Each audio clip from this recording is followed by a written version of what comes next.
Welcome to another follow-up Friday. So this Friday, spring is just starting to appear now, and this weekend the clocks go forward, so you may not be looking forward to Sunday morning. And always at this time of year, it makes me think about growing things. It's about planting seeds, seeing it grow through the summer, and then the harvest as we get towards autumn. And that's what sales is about. It's about planting that seed, getting that idea and the attention to something and selling through, and then you've got to nurture and go through all of those stages. So we know that Follow-Up Friday is all about different techniques and ways to follow up. People actually got in contact after last week and said, Phil, how many times should you follow up? And I thought that's a really good question, so I thought I'd answer that today.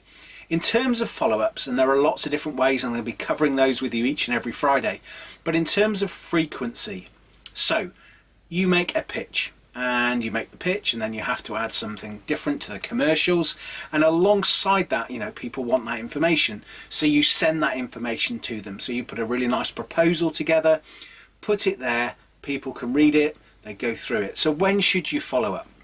So normally for me, you'd follow up within a few days.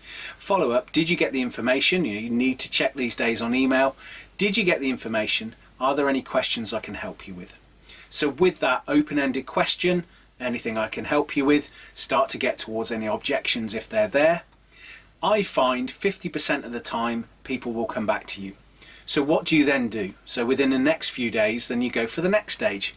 The next stage might be another email, or it might be a phone call.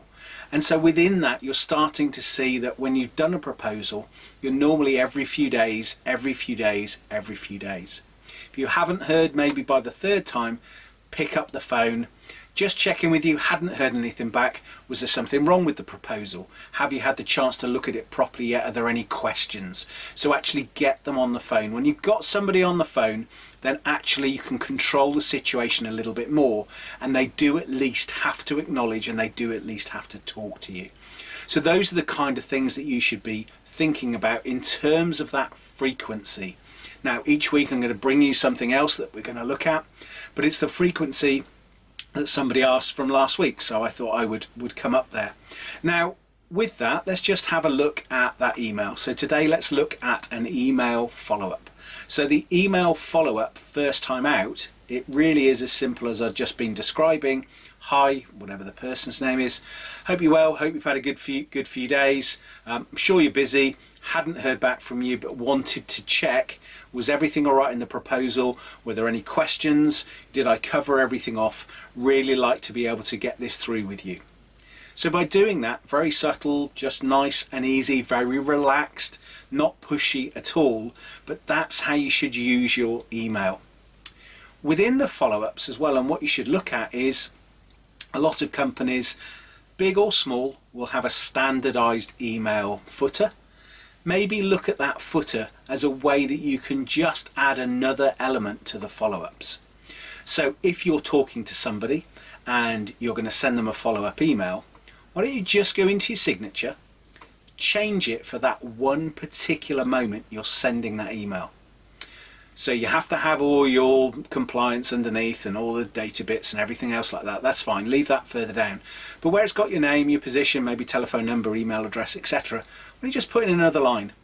Check out information on our whatever. Do a link to a page on your website that's to do with what you've just done, your proposal. Have it fairly big, but actually it looks like it's part of your signature, but actually it's another little follow-up. So put that little piece in, and that'll be a fantastic way of doing a very quick and subtle way of adding to the email you've just sent. Give it a try, see what you think, and give me some feedback on it. But you will find it makes a big difference. Just put that little piece in, because that's a secondary part of your follow-up. Go from today's call, go and follow up, go and do some great things, but actually make sure you send some emails right now to do some of those follow-ups. And I really look forward to you joining me next time.